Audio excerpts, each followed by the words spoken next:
Halo, selamat malam teman-teman. Kali ini aku mau cerita, judulnya Ngunduh Arto. Cerita ini diceritakan oleh Twitter Simpleman. Langsung aja, thread ini ditulis berdasarkan pengalaman saya pribadi, menjadi saksi seseorang yang melakukan pesugihan, berhasil menjadi orang yang begitu kaya raya.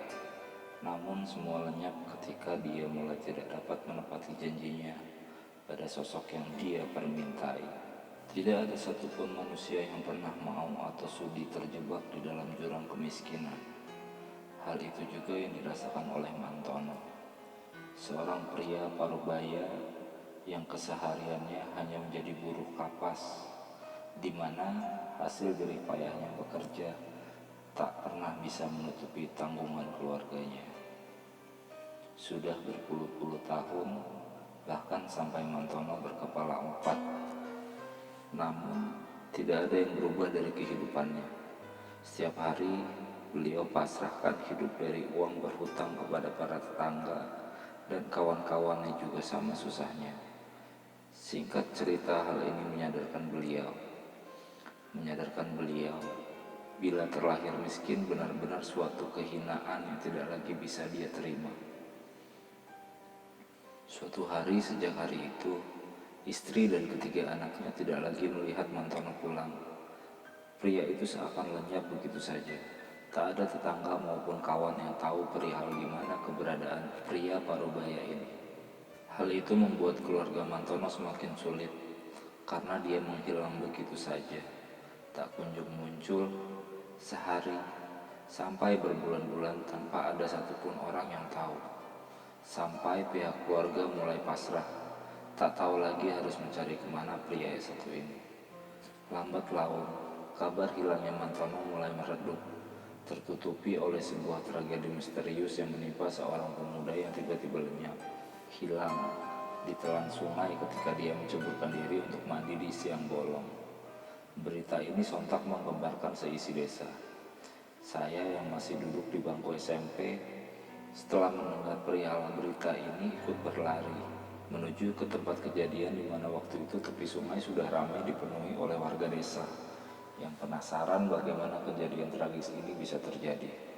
Saya mendekat, berbaur dengan yang lain. Saya mencoba memasang telinga rapat-rapat guna mencuri dengar kronologi kejadian ini bermula.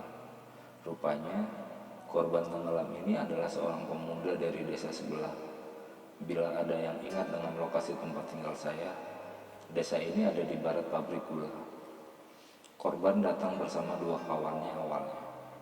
Niatnya, mereka datang ke sungai adalah untuk melepas penat, menikmati semilir angin setelah pulang dari sekolah.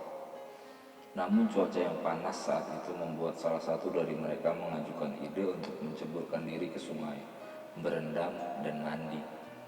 Karena arus sungai yang saat itu cukup deras, membuat dua kawannya ragu dan berkata bila itu bukan ide yang bagus. Merasa bahwa dua kawannya ini pengecut, si pemuda ini melepas pakaiannya. Tanpa berkata apapun, tiba-tiba dia langsung melompat menceburkan diri ke sungai. Melihat tingkah sinting si pemuda ini rupanya tak membuat kedua sekawan ini khawatir karena ia tahu bila pemuda yang baru saja melompat itu adalah salah satu dari anak yang pandai dalam berenang. Mereka pun tertawa sembari menunggu kemunculan si pemuda itu dari kedalaman air di sungai. Awalnya semenit, lalu 2 menit, pemuda itu tak kunjung muncul dari dalam sungai. Rasa mereka sedang dikerjai, dua kawan ini melempar batu-batu kecil sembari mengatakan bahwa mereka tidak akan tertipu dengan sifat jahilnya kali ini. Tetapi waktu terus berlalu, hingga 10 menit akhirnya berlalu begitu saja. Dan pemuda itu masih juga tak kunjung muncul ke permukaan. Hal ini membuat dua sekawan ini mulai berdebar, bingung perihal apa yang terjadi.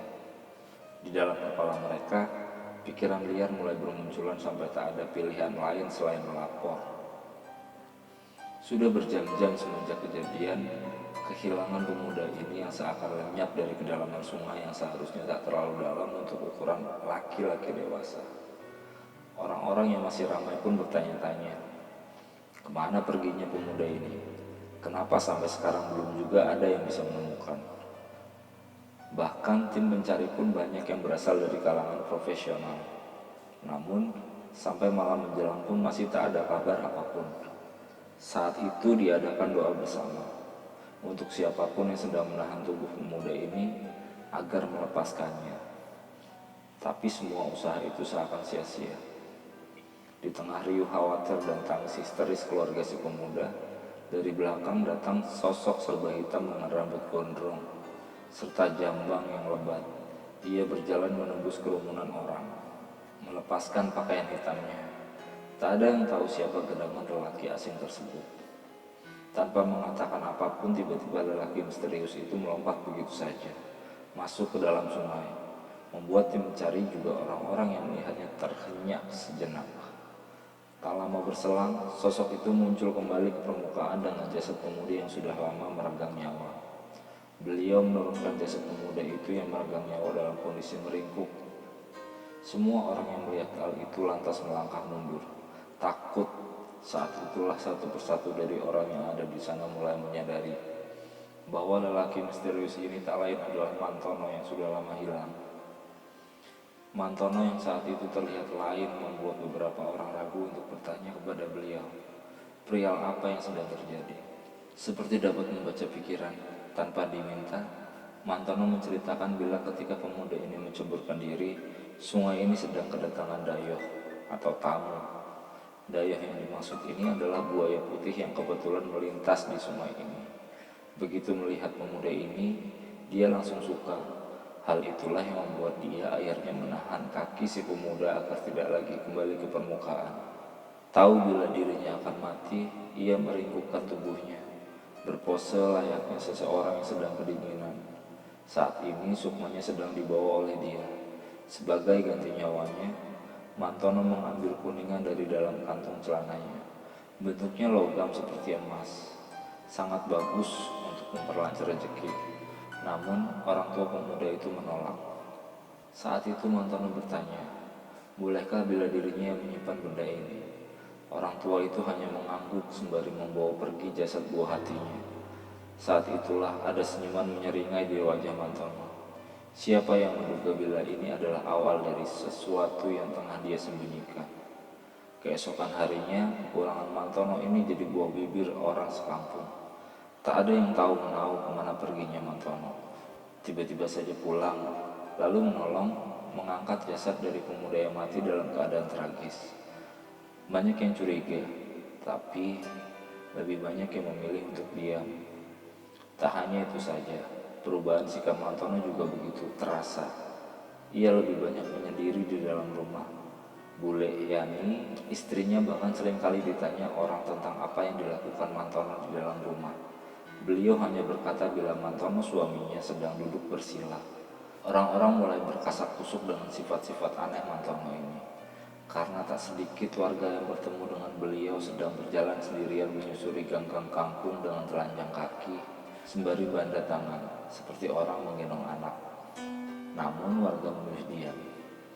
Sebenarnya alasan kenapa orang-orang memilih diam bukan karena tanpa sebab, melainkan karena wejangan dari para tetua desa yang berkata bila Mantono sudah tidak terlihat seperti pria parubaya yang dulu.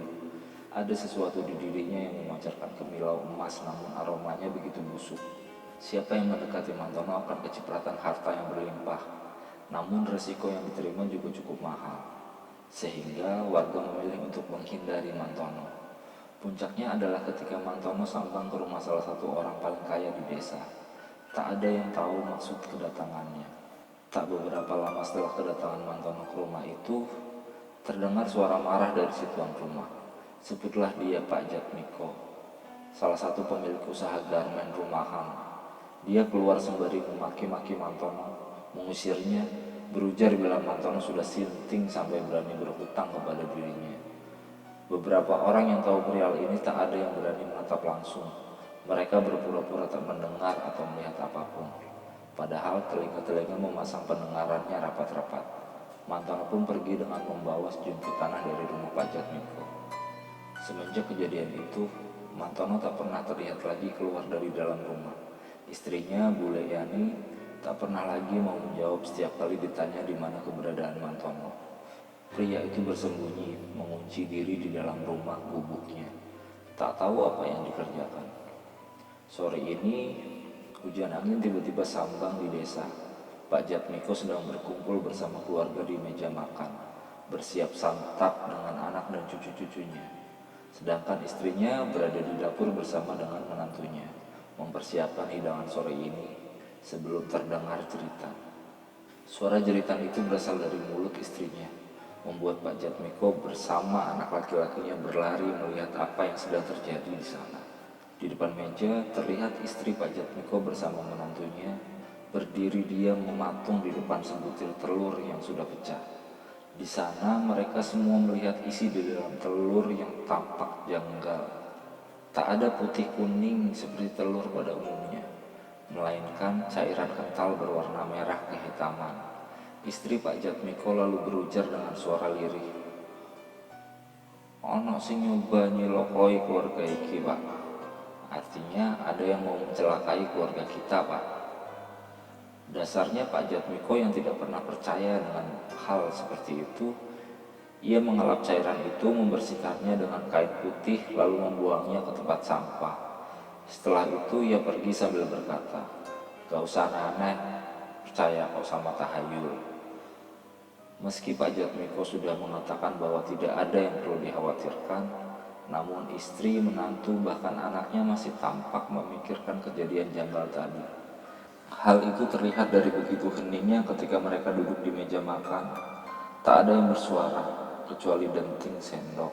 Pak Jatmiko yang menyadari betapa tidak enaknya suasana ini lantas menghentikan aktivitasnya, mengatakan kepada mereka agar tak lagi memikirkan apa yang baru saja terjadi. Lalu di tengah-tengah perkataannya tiba-tiba wajah Pak Jatmiko terlihat berjengit sebelum ia berhenti. Satu tangan yang bergerak sebelum menggerayangi masuk ke dalam mulut. Di sana, Pak Jatmiko menatap sebutir gigi yang patah. Tak lama kemudian darah keluar dari dalam mulutnya. Istrinya tampak terkejut, sontak. Ia berdiri dan meminta suaminya menghubungi seseorang yang dia kenal. Namun Pak Jatmiko menolak. Perihal gigi yang patah ini tak lain karena usianya sudah semakin tua. Lagi pula pembahasan ini membuat Pak Jatmiko naik pitam karena sedikit-sedikit dihubungkan dengan hal yang tak rasional. Beliau pun pergi, masuk ke dalam kamar. Ketika di dalam kamar, tiba-tiba perhatian Pak Jatmiko teralihkan pada sebidang tanah kosong yang ditanami oleh kebun pisang yang bisa dirinya lihat dari jendela kamar miliknya. Di sana, Pak Jatmiko melihat wujud seseorang baru saja berlari pergi setelah memandangi dirinya sejak tadi. Pak Jatmiko ingin menceritakan hal ini kepada istrinya, namun ia urungkan karena sejak tadi istrinya terus-menerus mencoba membujuk Pak Jatmiko agar mau untuk memastikan apakah firasat buruk yang dia rasakan ini benar-benar terjadi, menggerayangi keluarganya. Pak Jatmiko pun pergi tidur. Ia terlelap karena larut meski pikirannya masih berkecambuk. Saat itulah Pak Jatmiko mendengar suara anjing yang terus-menerus menggonggong. Anjing itu pastilah berasal dari rumah Rombe yang ada di depan halaman rumah mereka. Karena hanya rumah Rombe lah satu-satunya rumah yang memelihara anjing di desa ini. Pak Jatmiko pun berdiri karena terganggu dengan suaranya. Ia sempat melirik ke arah jam yang menunjukkan pukul 1 dini hari. Tak bisa tidur, Pak Jatmiko pun melangkah keluar kamar. Semakin lama gonggongan itu semakin menjadi-jadi, membuat Pak Jatmiko penasaran. Apa yang membuat anjing-anjing ini menjadi seperti ini? Pak Jatmiko pun berjalan keluar dari pintu untuk melihat di mana anjing-anjing ini sedang menggonggong. Niat hati ingin menghentikannya, sembari membawa payung di tangan guna memukul bila sewaktu-waktu binatang ini melawan. Namun, baru selangkah membuka pintu, Pak Jatmiko melihat seekor anjing hitam berdiri di depan rumahnya. Binatang ini terlihat berbeda, belum pernah Pak Jatmiko melihatnya. Berbeda dengan 3 anjing milik rumah Rombe. Anjing hitam ini terlihat lain, lebih jangkung, kurus, dengan mata merah menyala. Pak Jatmiko melangkah mundur dari tempatnya berdiri, sementara suara gonggongan anjing di belakang kian menjadi-jadi. Tak lama, anjing itu pun lalu menerkam. Keesokan hari, ramai orang datang ke rumah Pak Jatmiko setelah kabar tersebar. Ia ditemukan oleh istrinya seperti orang terkena stroke. terjerembab di depan pintu. Tak dapat bergerak dan satu tangan tertekuk, sementara matanya melotot dengan bibir miring. Setiap kali tetangga mencoba berinteraksi, Pak Jatmiko hanya bergumam, menyebut sebuah kata yang tidak jelas juntrungannya. Setiap hari banyak orang datang mencoba menyembuhkan, namun tak ada yang dapat menolong Pak Jatmiko. Mereka hanya bisa memberitahu bila di luar Pak Jatmiko sehat, namun di dalamnya sudah berantakan seperti benda pecah belah. Ada orang yang sengaja menyiksa Pak Jatmiko pelan-pelan. Bila bukan orang tersebut yang melepas, tidak akan ada yang bisa melepaskannya. Saat itu Mantono datang berkunjung. Keluarga Pak Jatmiko hanya diam saja saat pria itu berjalan masuk langsung ke kamar. Beliau bertanya apa yang sedang terjadi. Istri Pak Jatmiko hanya menjawab sebisanya. Saat itulah Mantono membisiki sesuatu ke Pak Jatmiko. Ia juga meminta segelas air putih meminumkannya kepada Pak Jatmiko, sembari menghadapkan agar kepala pria parubaya itu menghadap ke selatan. Entah bagaimana hal ini bisa terjadi. Tak lama kemudian, Pak Jatmiko perlahan pulih. Mantono lalu duduk di ruang tamu, menunggu. Pak Jatmiko muncul, berjalan keluar, memberi Mantono segepok uang. Mantono berdiri mengatakan kepada Pak Jatmiko, hanya dalam waktu 1 bulan, uang ini akan kembali berlipat-lipat ganda. Pak Jatmiko hanya diam saja. Di bawah kaki Mantono, beliau melihat anjing itu menatapnya. Dari uang yang diperoleh Mantono itu, dia mendirikan sebuah warung kecil, berjualan lontong kupang kabarnya. Kata orang-orang tua, Mantono bisa melihat langgi. Langgi adalah tanah yang baik digunakan untuk berdagang. Sayangnya, ia bisa melihat ini hanya para jagrak, orang khusus. Hari pertama warung lontong kupang itu dibuka, diserbu dengan orang-orang bermobil. Tidak ada yang tahu bagaimana hal ini bisa terjadi. Pasalnya, melihat warungnya saja, orang kalangan menengah ogah untuk mampir. Namun berbeda dengan usaha Mantono ini, benar-benar diburu saat itu. Bahkan seminggu setelah usaha yang berjalan, semakin panjang mobil yang parkir. Hal ini bagi warga desa tentu saja sesuatu yang mencurigakan. Namun, tak ada yang berani berspekulasi. Mungkin saja Mantono memang berjodoh dengan usaha ini. Bila warga desa yang membeli, tak ada yang istimewa dari makanan ini. Mulai dari rasa serta aromanya, masih kalah jauh dengan lontong kupang lainnya. Tapi dari semua rumor yang menyebar, ada satu rumor yang paling janggal, yaitu setiap malam warung Mantono didatangi oleh orang yang sangat-sangat aneh. Orang-orang ini tidak diketahui datangnya dari mana. Mereka biasa mengenakan baju serba hitam, terkadang berwarna pedar. Ukuran tubuhnya juga tidak umum, tinggi sekali. Namun yang paling janggal dari orang-orang ini, mereka selalu menutupi mulutnya dengan selembar kain, baik laki-laki maupun perempuan. Mereka semua menutupi mulutnya, hanya duduk sembari melihat orang-orang sedang melahap menyantap lontong kupang. Mereka baru akan makan saat Mantono menutup warungnya. Hal ini tentu memancing rasa penasaran orang-orang, siapa gerangan manusia ini. Dari usaha warung kupang ini hanya butuh waktu 1 tahun bagi Mantono bisa membangun rumah 2 lantai dengan 3 mobil terparkir di depannya. Semua anak-anaknya diberi usaha sendiri-sendiri. Anehnya, warung tempat Mantono berdagang tetap dibiarkan seperti itu. Selain warung kupang itu, ada satu pantangan yang bahkan keluarganya tak boleh langgar, yaitu ada satu kamar khusus yang hanya Mantono seorang diri yang boleh masuk. Meski membuat penasaran, namun bule Yani dan ketiga anaknya tak ada satupun yang berani melanggarnya. Singkat cerita, tahun demi tahun, harta Mantono semakin bertambah sampai bisa memiliki tanah luas yang dia beli dengan harga tinggi. Meski tak ada yang tahu dari mana harta-harta ini berasal.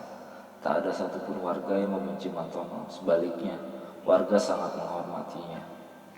Karena Mantono adalah orang yang gemar berbagi, tetangga maupun bukan selalu mendapat santunan yang tidak sedikit. Banyak yang Mantono lakukan juga untuk desa. Semua ini menutupi kabar-kabar duka saat kembali datang berita seorang anak SMP ditemukan tewas mengambang di atas sungai. Suatu hari, Mantono mengunci diri di dalam kamarnya berhari-hari. Bahkan saat istrinya memanggil namanya dari luar pintu, Mantono pun tidak menjawab. Sebelumnya dia sudah berpesan agar apapun yang terjadi, ia tak serta masuk ke kamarnya. Larangan ini adalah larangan paling keras. Dari hari berganti ke minggu, seterusnya Mantono tak kunjung keluar. Untuk makan pun tidak. Hal ini membuat Bule Yani sebenarnya khawatir. Ia ingin sekali membuka pintu kamarnya. Namun, ia benar-benar takut dengan larangan suaminya.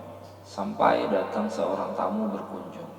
Seorang laki-laki yang sering Bule Yani dengar dari mulut orang-orang. Awalnya Bule Yani khawatir bila menerima beliau karena yang dia cari adalah Pak Mantono. Sementara orangnya sedang melakukan sesuatu di dalam kamar dan tidak dapat diganggu. Saat itulah beliau membuka kain yang menutupi mulutnya. Di sana Bule Yani sontak terkejut melihat lelaki di hadapannya tak memiliki aci-aci. Sebuah sela di antara hidung dan mulut. Bule Yani langsung mengerti lelaki itu hanya berpesan. Sudah waktunya memilih anak panggung bagi dirinya. Mohon disegerakan. Malam itu Bule Yani menggedor pintu kamar Pak Mantono. Sampai satu rumah terbangun. Untungnya, tak lama kemudian Pak Mantono keluar dengan pose seperti menggendong seorang anak kecil di depan tubuhnya. Mantono hanya berkata, "Kilo, benta uncalke anak panggungnya." Mantono berpesan agar tidak ada yang mengikuti dirinya sementara dirinya pergi berjalan menuju ke sungai. Konon, tetangga Pak Mantono yang tahu dan bisa melihat bila yang digendong Pak Mantono adalah anak genderuwo, terlihat dari tangan yang panjang dan berbulu lebat seperti orang hutan. Mantono membawanya ke sungai, melemparkannya begitu saja. Setelah itu beliau kembali masuk ke dalam kamar. Namun, sebelum Mantono menutup pintu, ia menyampaikan kepada Bule Yani agar setelah maghrib, tak ada anak kampung yang keluar rumah. Bule Yani pun menyampaikan hal ini. Ia menyampaikan dari mulut ke mulut, namun hanya ditanggapi oleh beberapa orang saja. Pasalnya, desa masih belum banyak dihuni keluarga. Singkatnya, setelah maghrib masih ada anak-anak yang keluar untuk menuntut ilmu mengaji di sekitaran lahan pabrik gula sebelah timur. Dua anak laki-laki, mereka terlambat pulang karena bermain di rumah teman-temannya setelah mengaji. Langit sudah gelap diiring hujan rintik. Dengan berlari di atas tanah berlumpur, mereka melewati jalan penghubung desa sebelum salah satu dari mereka berhenti ketika melihat seseorang. Seseorang sedang berdiri dari kejauhan. Ia melambaikan tangannya memanggil-manggil mereka. Satu anak berteriak agar segera pulang dan jangan mendekati orang asing. Namun, anak yang lain tampak penasaran. Ia melihat dengan kaki berjalan mendekat, setapak demi setapak. Berusaha menghentikan kawannya, ia menarik paksa tangannya. Namun, seperti tersihir, anak itu tak mau berhenti. Kini ia melihat ke tempat sosok itu berdiri sebelum melepas kain di wajahnya. Saat itulah anak itu sadar dengan cerita yang beredar. Bajul putih senang caklanang. Hujan masih turun. Sosok itu tinggi sekali. Kini ia membungkuk masih melambai-lambai. Ketika dia tersenyum, sobekan mulutnya dari telinga ke telinga. Anak itu mulai terlihat panik. Antara bingung apa harus meninggalkan kawannya dan menyelamatkan diri. Guru ngajinya datang. Anehnya, ketika guru ngajinya datang, sosok yang berdiri jauh itu lenyap. Hilang sehingga anak itu tak tahu harus menjelaskan apa kepada gurunya malam itu. Mereka diantarkan pulang, sembari diberi pesan agar tidak mendekati sungai sampai lawit uton lewat. Ada dayung mampir. Setiap hari, setelah langit menjadi gelap, hujan pasti turun. Dari jalan-jalan desa yang berlumpur, banyak sekali warga yang mengaku melihat orang-orang asing. Berjalan sendirian dengan menutupi wajahnya, menggunakan kain berwarna hitam pekat. Tinggi mereka berbeda-beda setiap hari. Sebenarnya ketika hal janggal terjadi, orang desa sudah sangat paham. Biasanya ini pertanda dari sesuatu yang sedang atau akan datang. Hal ini menyerupai bencana yang memang hanya orang tertentu yang bisa membacanya. Beberapa tetua berpendapat bila Mantono sudah berhenti menyembah Wiburu.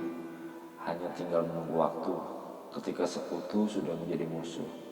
Hal ini ditandai oleh matinya 7 ekor sapi Mantono, di mana di dalam isi perut binatang itu terburai, mengembuskan aroma bangkai yang menyengat.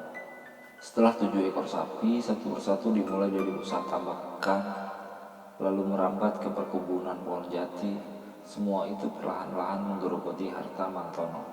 Puncaknya, ada seorang laki tua yang mengetuk setiap rumah penduduk, namun tak ada yang berani membukanya. Ia berkata, "Satu lagi anak panggung, maka desa ini tidak perlu menanggung teror yang lebih sinting." Karena waktu itu saya sendiri bisa merasakan setiap sudut desa seperti ada sesuatu yang mengawasi. Bahkan anak-anak sengaja disembunyikan di dalam kamar orang tua. Anehnya, di tengah kekacauan yang semakin menjadi-jadi, tak ada satupun orang yang melihat batang hidung Mantono. Ia lebih banyak bersembunyi di dalam kediaman rumah besarnya. Sampai terdengar kabar seorang anak lelaki menghilang setelah buang hajat di sungai, menyisakan potongan baju yang tersampir di jumbleng. Hingga saat ini tidak ada yang melihat di mana jasadnya ditemukan. Hal ini tentu saja membingungkan mengingat biasanya buaya putih selalu mengembalikan jasad dari buruannya. Saat itulah kemarahan orang-orang sudah tak terbendung lagi. Pagi buta, segelintir orang datang mengetuk paksa rumah Mantono. Istrinya yang terkejut setelah membuka pintu hanya dapat diam saja sewaktu golongan orang-orang berbadan gelap itu melesat masuk. Mereka berteriak memanggil nama Mantono yang sekarang tak lagi dihormati di desa ini. Sebelumnya hanya prasangka, namun sekarang orang-orang sudah semakin yakin bila memang keluarga Mantono bersekutu dengan Widuri, salah satu yang dipercaya memegang sungai. Dengan memaksa istri Mantono, mereka semua berdiri di depan pintu kamarnya, mendobrak secara bergantian, sampai pintu kayu berwarna kecoklatan itu mulai terbuka pelan-pelan. Tepat ketika pintu itu sudah hancur, orang-orang terdiam mendapat isi dalam kamar Mantono yang dipenuhi dengan benda-benda sebelumnya yang tidak pernah dibayangkan orang-orang. Mulai dari piring petuk sampai kaki kuda, semua lengkap tergantung di atas kamar Mantono. Sementara di tengah-tengah ruangan mereka melihat Mantono terbaring dalam kondisi perut robek seperti dicabik-cabik. Anehnya, Mantono masih bisa hidup dalam kondisi seperti itu. Istri Mantono seketika berteriak histeris. Sudah lama Mantono mengurung diri di dalam kamar tanpa tahu kondisi yang terjadi. Siapa yang menduga bila ada bagian yang tidak pernah Mantono ungkap? Lantas bagaimana kejadian sinting itu? Salah seorang tetangga mengusir semua orang keluar. Orang-orang saling bertukar cakap perihal apa yang baru saja mereka lihat. Gemetar tangan mereka masih belum cukup menutupi ketakutan yang kini menyelimuti diri mereka. Para tetangga rumah memilih diam, sementara istri Mantono hanya bersandar di tepi tembok saat pintu kayu ditutup. Dari luar rumah, seseorang melangkah masuk, mengenakan sarung celana yang familiar. Mantono berjalan dengan langkah kaki yang tenang, sembari seperti sedang menggendong sesuatu. Ia berhenti sejenak. Semua orang tampak terkejut melihatnya, termasuk istrinya yang gemetar. Salah seorang dari mereka seketika membuka kembali pintu kamar Mantono. Sosok Mantono yang tadi mereka lihat dalam kondisi tragis hanya sebatang logam kekuningan menyerupai emas yang ada di sana. Mantono pun tampak murka karena larangan yang dia buat tak dihiraukan sama sekali termasuk dengan istrinya. Bahkan Mantono sempat mengancam akan memberi sesuatu yang sangat buruk kepada semua orang yang berani menginjakkan kakinya di rumah ini. Istrinya ingin menjelaskan apa yang baru saja dirinya lihat perihal wujud Mantono yang dalam kondisi tragis. Namun Mantono menolak. Ia lebih memilih masuk ke dalam kamar setelah melihat kerumunan tetangga satu persatu mulai keluar dari dalam rumahnya. Tanpa dia sadari, beberapa tetangga melewati tubuh Mantono sembari menutup hidung. Karena saat itu tercium pekat aroma darah yang masih segar dari tubuh Mantono. Entah apa yang baru saja mereka lihat. Apakah mungkin gambaran Mantono kelak sudah diwujudkan oleh pesan yang baru saja mereka saksikan bersama-sama. 7 hari setelah kejadian pada malam itu, rumah tetangga Mantono tercium aroma kembang yang menyengat. Diikuti suara lonceng gemericik, seorang wanita tinggi datang berkunjung di mana Mantono sendiri yang membukakan pintu. Wanita asing itu harus menunduk untuk melewati pintu. Lagi-lagi akan terjadi sesuatu. Namun, tak ada warga yang berani lagi menyentuh keluarga Mantono. Mengingat ancaman tempo hari yang Mantono katakan sudah merenggut korban, seorang pria tiba-tiba menjadi buta tanpa sebab yang jelas. Buta yang bukan sembarangan buta, melainkan buta yang sengaja dibuat oleh seseorang. Sejak saat itu juga, Mantono tidak pernah lagi membuka warung yang menjadi cikal bakal hartanya selama ini. Beliau seperti mengasingkan diri, menjauh dari masyarakat, bahkan keluarganya sendiri. Tapi pernah ada yang memergoki Mantono pukul 1 dini hari. Mantono berlari keluar dari dalam rumah, menuju ke tepi sungai sembari membawa buntalan yang dibungkus di dalam kain berwarna putih. Tak ada yang tahu apa isi buntalan itu. Semua orang terlalu takut mencari tahu. Namun, gara-gara itu, tersebar kabar bila buntalan itu konon dipendam di sebuah kebun pisang yang ada di tepi sungai. Setelah melakukan hal itu, Mantono lalu kembali pulang. Hal ini dilakukan Mantono hanya pada hari-hari tertentu. Pada suatu malam, istri Mantono pernah terbangun dari tidurnya. Ia mendengar suara-suara ribut yang berasal dari dapur. Dengan rasa penasaran yang tinggi, istri Mantono berjalan hati-hati, berusaha tak menimbulkan suara sedikit pun. Ia telusuri setapak demi setapak, hening sekali. Sampai langkahnya terhenti ketika melihat seseorang berperawakan seperti suaminya, Mantono. Ia sedang duduk menyantap sesuatu yang ada di atas meja dengan menggunakan tangan. Ia cengkram apapun itu lalu melahapnya bulat-bulat. Istri Mantono sedikit ragu, apakah benar itu beliau? Ia memanggil Mantono seperti biasa. Mas, katanya. Sosok berperawakan seperti Mantono itu menghentikan gerakannya. Ia tidak langsung menoleh, melainkan hanya diam saja. Tak bergerak sedikit pun, menimbulkan kecurigaan. Kenapa dengan suaminya ini? Istri Mantono lantas mendekat. Tiba-tiba tercium aroma amis seperti bau ikan sungai ketika jarak di antara mereka hanya terpaut beberapa langkah saja. Saat itu dalam gerakan yang cepat, Mantono yang sedang duduk tiba-tiba menunjuk sesuatu yang ada di belakang wanita itu. Di sana di depan mata kepala istri Mantono, ia melihat kedua anaknya yang baret dengan heragir berdiri memandang beliau. Wajahnya berlumuran darah. Lalu dari belakang sepasang tangan menutupi mata istri Mantono. Lalu terdengar bisikan, "Rapopo, iki wis perjanjian karo bojomu." Yang artinya nggak apa-apa, ini salah satu perjanjian dengan suamimu. Gemetar sekujur tubuh istri Mantono waktu itu. Namun tidak ada yang dapat beliau lakukan. Dengan langkah kaki perlahan, sosok yang membekap istri Mantono seperti ingin menuntun dirinya ke suatu tempat. Dari sekitar tubuhnya, pakaian yang istri Mantono kenakan terasa seperti ditarik-tarik oleh tangan mungil. Sembari terdengar isak tangis yang meminta-minta tolong. Suaranya sama persis dengan kedua anaknya. Entah mereka benar-benar anak kandungnya atau bukan.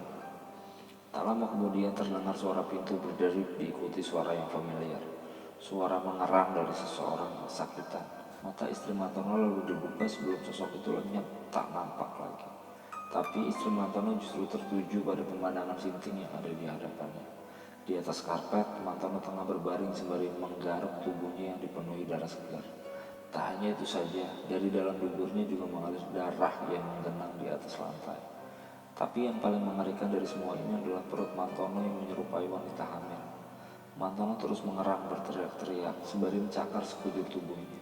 Saat dari balik sarung yang menutupi sebagian bawah keluar sesuatu yang menggeliat. Tak lama kemudian perlahan-lahan perut Mantono mengecil. Istrinya menatap sosok yang masih menggeliat di balik sarung kain. Mantono yang mulai bisa mengendalikan dirinya sontak terhenyak ketika melihat sosok istrinya berdiri di muka pintu. Ia lantas berteriak kepadanya, "Bangsat, pergi kamu, jangan sampai bayi demit ini melihatmu." Istri Mantono masih diam, tercengang di balik muka pintu. Ia ingin melihat sosok di balik kain sarung tersebut, namun Mantono menghalangi. Ia berdiri menunjukkan bagian bawah yang sudah tak terlihat lagi seperti manusia. Kulitnya mengelupas dengan daging menganga. Mantono menutup pintu. Terdengar geraman tak seperti manusia. Istri Mantono hanya diam. Tubuhnya seperti mendadak lumpuh. Apa yang baru saja dia lihat tidak akan pernah bisa beliau lupakan. Satu persatu misteri yang Mantono sembunyikan sepertinya menyeruak naik. Namun beliau tak dapat melakukan apa-apa. Setelah lama hanya bisa diam di depan pintu, Mantono melangkah keluar. Di dadanya ia merangkuk buntalan kain berwarna putih. Istri Mantono menatap suaminya. Wajahnya masih tampak murka, namun perlahan mulai melunak. Sembari mendekat, Mantono berbisik, "Pitung kelahiran meneh." Lalu Mantono pergi, berlari keluar rumah. Istri Mantono masih begitu penasaran dengan apa yang sebenarnya suaminya sedang lakukan. Perlahan-lahan beliau berlari mengikuti. Tanpa alas kaki, ia menyusuri jalan setapak menuju tepi sungai yang dipenuhi semak belukar, gelap dan sunyi. Di antara pohon-pohon pisang, istri Mantono melihat suaminya sedang menggali sesuatu di tanah. Tak lama kemudian, ia lemparkan buntalan itu ke dalamnya, menguburnya di sana. Mantono lalu bergegas menuju kandang ternak miliknya, menarik paksa seekor kambing muda. Ia ikat kambing itu tepat di dekat gundukan tanah sebelum Mantono memukul kepalanya menggunakan bongkot bambu sampai binatang itu tersungkur sekarat dengan tubuh tumbang. Mantono mengambil parang lalu menggorok lehernya. Ia meneteskan darah tepat di atas gundukan tersebut. Setelahnya Mantono duduk berlutut seperti orang berdoa sebelum pandangan matanya beralih melihat ke arah istrinya yang bersembunyi di salah satu pohon pisang. Tersentak karena Mantono tahu keberadaannya, ia mendekat dengan parang di mana darah masih menetes dari ujungnya. Wajah manusia Mantono seperti terkikis. Istrinya sudah tidak menemukan sosok Mantono yang dulu beliau nikahi karena pada malam itu gambaran gelap benar-benar sudah menyelimuti suaminya. Mantono pergi dengan parang yang masih berlumuran darah, kambing yang baru saja dia penggal. Dia meninggalkan istrinya sendirian yang masih diselimuti banyak sekali pertanyaan. Wanita itu hanya diam mematung di bawah pohon pisang. Diterpa angin yang berembus, istri Mantono bergerak menoleh, melihat kali yang lahat tempat Mantono tadi menguburkan sesuatu. Genangan darah pada segulung tanah dengan bangkai seekor kambing terkapar di atasnya, membuat tubuh wanita itu bergidik ngeri. Namun rasa penasaran yang sudah menyeruak di dalam tubuhnya menggelitik istri Mantono untuk mendekat. Di dalam kepalanya ia hanya ingin melihat ini semua. Dengan langkah hati-hati wanita itu langsung berlutut sebelum menyingkirkan bangkai binatang belang tersebut. Dengan batu yang dia temukan, istri Mantono mulai menjajaki gundukan tanah, membongkarnya dengan tangan kosong. Ia benar-benar ingin melihat apa yang suaminya lakukan di sini. Tanah yang berwarna kehitaman itu mulai tersingkap ketika dia mulai menggeruk dengan kondisi yang seadanya. Usahanya membuahkan hasil ketika akhirnya terlihatlah buntalan kain berwarna putih kusam yang terkubur jauh di dalam liang lahat. Ia mulai merobek kain itu. Aroma busuk dan bau anyir darah seketika tercium dari dalam buntalan kain kusam tersebut, membuat istri Mantono memalingkan muka. Namun keingintahuannya sudah tidak terbendung lagi. Ia paksakan diri untuk melihat apa yang ada di dalamnya. Ia langsung terdiam begitu tahu apa yang ada di dalamnya. Sebentuk wujud dari gumpalan daging berwarna putih pucat dengan lendir serta genangan darah kental yang menyelimutinya. Istri Mantono mencoba mencari tahu, maka ia robek lebih lebar lagi kain itu. Dan ketika ia menyentuhnya, istri Mantono hanya dapat memandang gelisah benda itu sembari bergerak melangkah mundur. Sensasi itu, urat dari segumpal daging yang baru dirinya sentuh menyerupai rupa dari gumpalan daging janin ketika lahir. Tapi janin mana yang memiliki rupa perangga seperti buaya? Maka kejadian ini membuat istri Mantono terjerembab jatuh, tergulung tanah di tepian sungai. Dan ketika wanita itu terbangun dari tempatnya, ia dibuat terhenyak ketika menyaksikan puluhan gundukan yang lain dengan bangkai kambing di atasnya. Sejak kejadian itu tak ada lagi ketenangan di dalam hidup istri Mantono. Setiap hari ia diliputi ketakutan, bahkan ketika malam datang dan tiba-tiba Mantono melangkah masuk ke dalam kamar. Ada kengerian tersendiri yang merujuk kepada suaminya. Mereka tak lagi saling bicara. Pada suatu waktu, istri Mantono sedang berkunjung ke warung Kupang yang konon dia percaya sebagai sumber penghasilan utamanya. Warung sedang ramai dipenuhi oleh orang-orang bermobil tertentu yang menjadi pemandangan yang biasa. Namun ada satu titik di mana tiba-tiba beliau memilih berdiri di dapur mengawasi karyawati yang bertugas menjaga warung ini. Dan entah kenapa ada setitik perasaan bila pekerja yang mengurus warungnya sejak laki-laki itu tak lagi mau kesini bersikap aneh. Beberapa kali mereka tampak berbisik dengan wajah gelisah, membuat istri Mantono menjadi curiga. Dengan bersikap pura-pura tidak tahu, istri Mantono berjalan pergi sebelum kembali saat itu juga ketika dia mendapati salah satu karyawatinya menuangkan sesuatu ke dalam panci dari sebotol air berwarna merah kental. Istri Mantono seketika mendekat lalu bertanya benda macam apa yang baru saja dia masukkan. Gadis muda itu tampak kebingungan. Beberapa kali ia melihat ke arah temannya yang terus menggelengkan kepala. Lantas istri Mantono lalu memaksa lebih keras agar gadis itu mengatakannya. Dengan wajah nyaris menangis, gadis itu membisikkan sesuatu kepada istri Mantono yang membuatnya kemudian menggulingkan isi di dalam panci.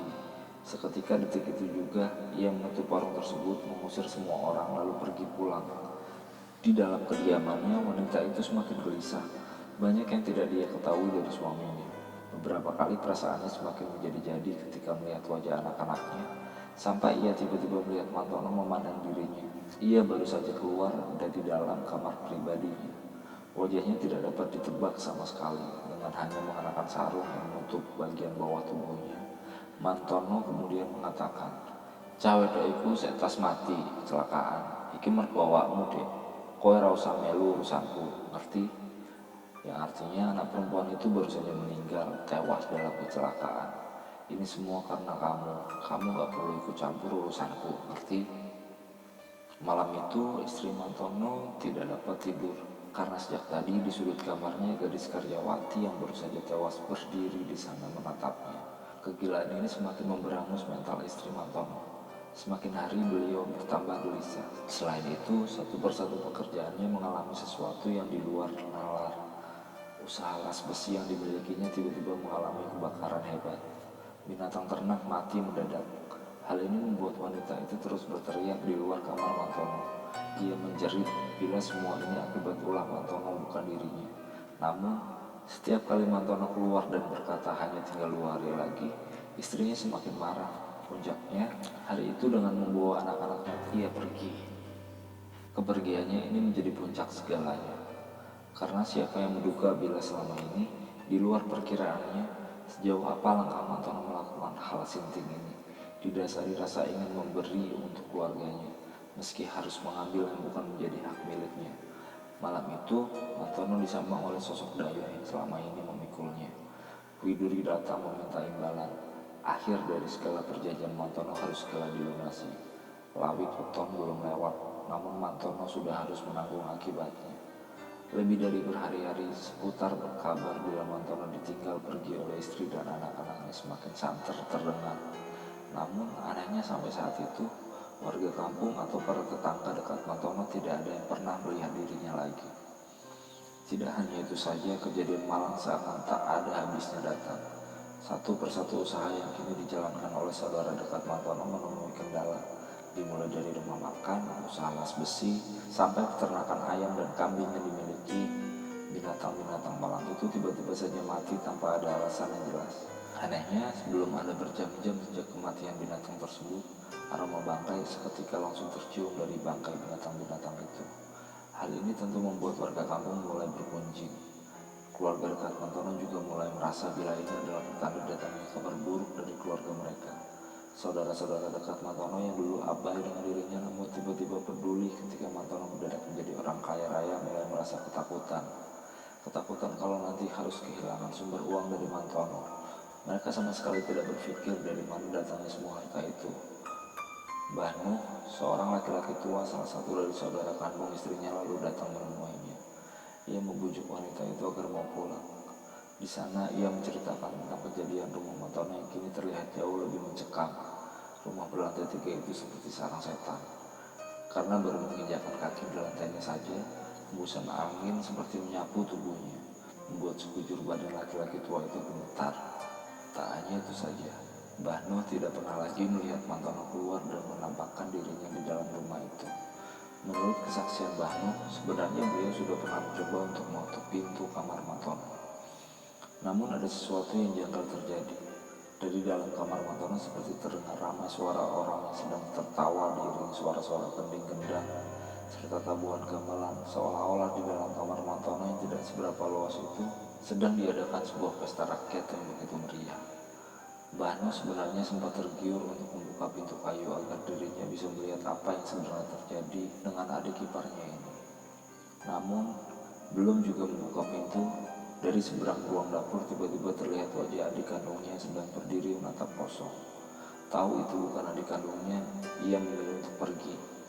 Benar saja, baru berjalan beberapa langkah, sosok adiknya kini didampingi 2 anak laki-laki. Ia berdiri tepat di depan wanita itu. Hanya saja tubuh mereka terlihat pucat seperti sudah lama terendam di dalam air.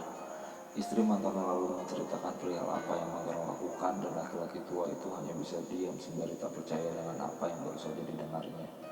Namun, adiknya tidak pernah berbohong kepadanya. Maka hari itu juga beliau masih membujuk agar wanita itu pulang. Mbah Nuh berjanji akan menemani adiknya untuk mencari tahu apa yang sebenarnya terjadi dengan Mantono.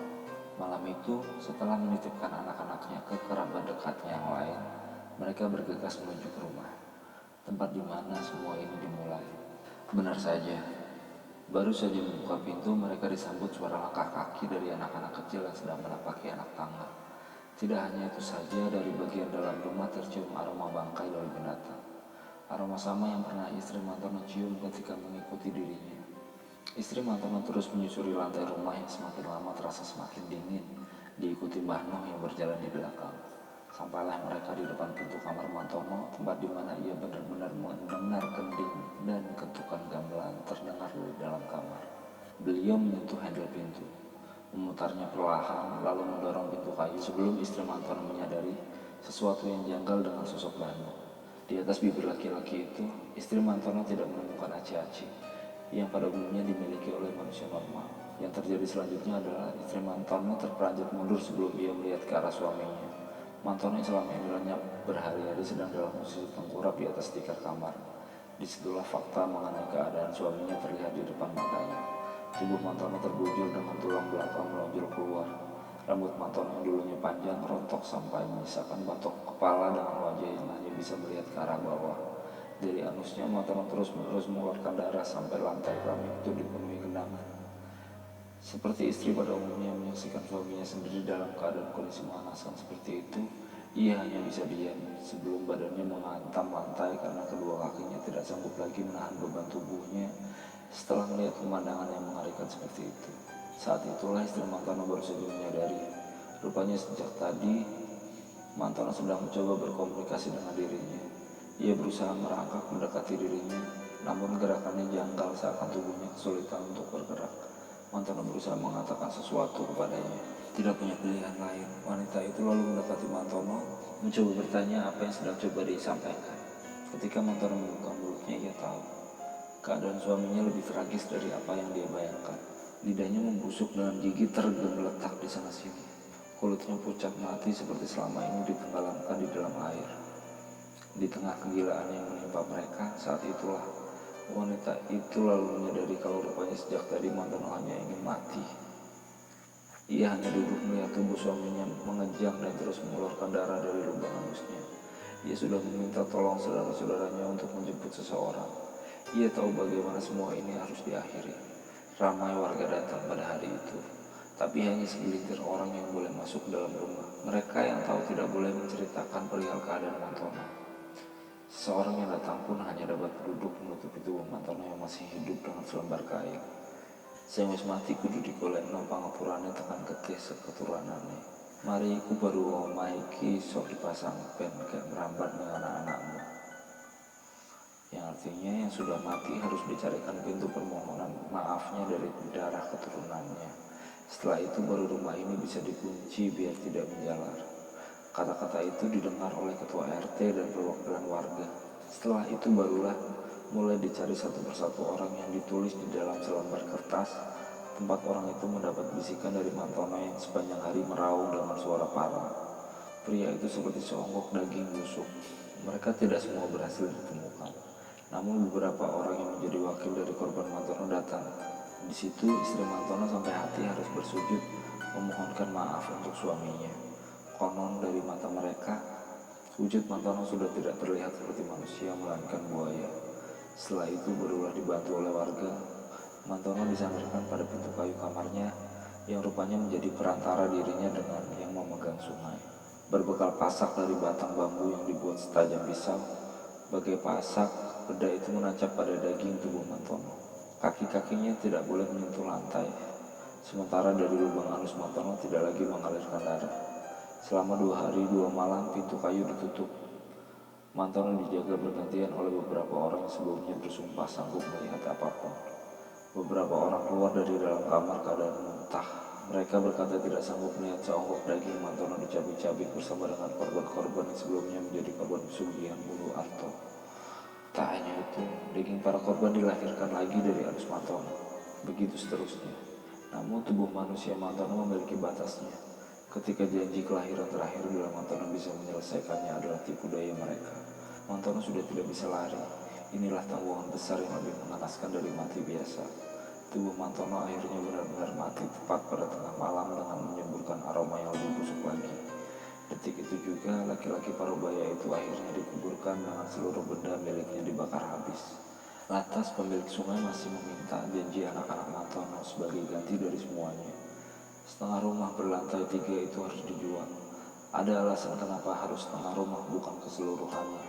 Rupanya hal itu dilakukan sebagai pemutus perjanjian yang dulu Mantono tawarkan. Sebelum Mantono benar-benar mati, Raga dan Sukmanya, ia memberitahukan bila seluruh hartanya akan terus-menerus mengalir di kehidupan keluarganya sebagai gantinya.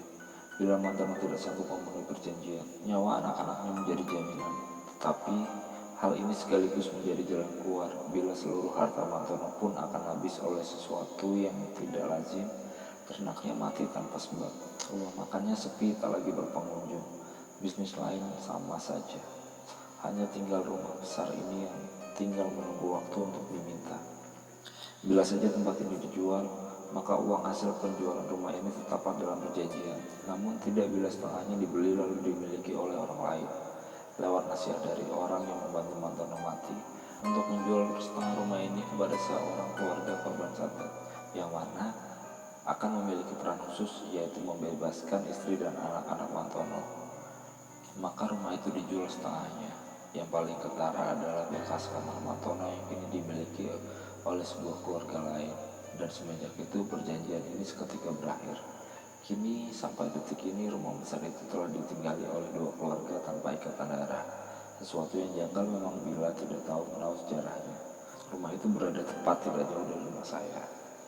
Sementara beberapa tetangga mengaku beberapa kali pernah diperlihatkan oleh sosok pria berwujud Mantono yang kadang muncul dari dalam sungai. Yang janggal adalah Mantono ini tak memiliki aci-aci di atas bibirnya. Sekian.